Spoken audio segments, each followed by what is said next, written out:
The man woke up and discovered his phone had vanished once again. He hurriedly went downstairs to search for it. On the living room TV, he inadvertently saw a news report that was playing. The person in the report looked very familiar to him. He remembered seeing a photo of her with the girl's roommate in the girl's bag. Just then, the girl returned home in high spirits, carrying the fried chicken she had just bought. She walked and hummed a tune, seeming to be in an excellent mood. The man felt confused, not understanding why the girl was so happy. Could it be that she didn't know her roommate had died?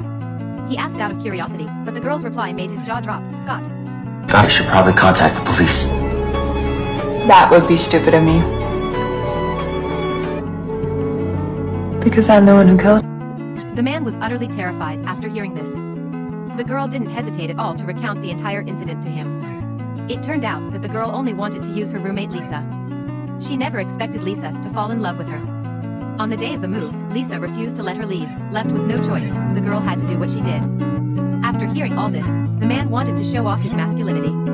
But as someone with limited mobility, how big of a splash could he make? The girl was not intimidated by his warning at all.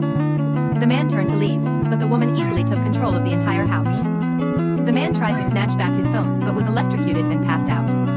When the wealthy man awoke from unconsciousness, he was shocked to find himself tied to a wheelchair by the girl. The girl forced him to hand over his account passwords, but even in the face of this tough woman, the rich man still stubbornly resisted. He never expected the girl to casually pick up a power drill nearby in Colici. In the face of the girl's violent approach, the wealthy man finally couldn't take it anymore. He succumbed to the piercing fear and pain and revealed the bank password. The GI.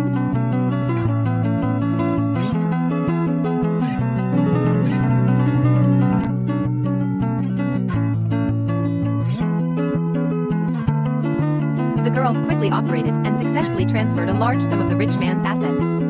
This sudden turn of events made the wealthy man feel an unprecedented sense of helplessness and fear. On the other side, while the landlord of the rental house was tidying up the room, he unexpectedly found the binoculars the girl had left behind.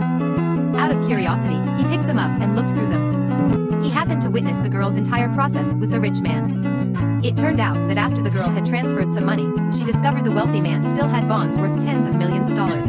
In order to transfer these bonds into her own pocket, the girl decided to untie the rich man. Because opening the safe required the wealthy man's fingerprints.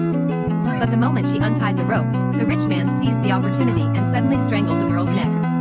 The two fell over in the struggle, facing the wealthy man's resistance. The girl took out her phone and threatened him. The phone contained photos of his wife and children. This tactic proved effective, and the man submitted out of concern for his family. Afterwards, the girl cut off all power sources and planned to sell everything of value in the villa. Just then, a client arrived at the villa. The wealthy man was surprised to find that this client was the car thief he had encountered before. From beginning to end, all of this was an elaborate trap meticulously designed by the girl, with the sole purpose of obtaining the wealthy man's property.